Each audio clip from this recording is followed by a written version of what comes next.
The hardest part about starting to become a farmer is money.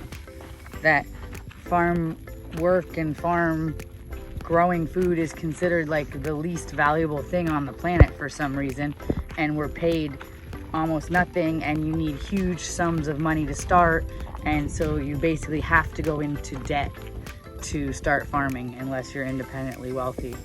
So I'd say that the money thing is the hardest part about starting a farm, but there's lots of ways out there, and there's people that want to sell land that'll do owner financing, and you just got to keep your eyes on the prize and keep trying and find a way. And where there's a will, there's a way. And I encourage people with money that care about regenerative agriculture to team up with people that have no money that want to be farmers, and let's partner and let's make this happen.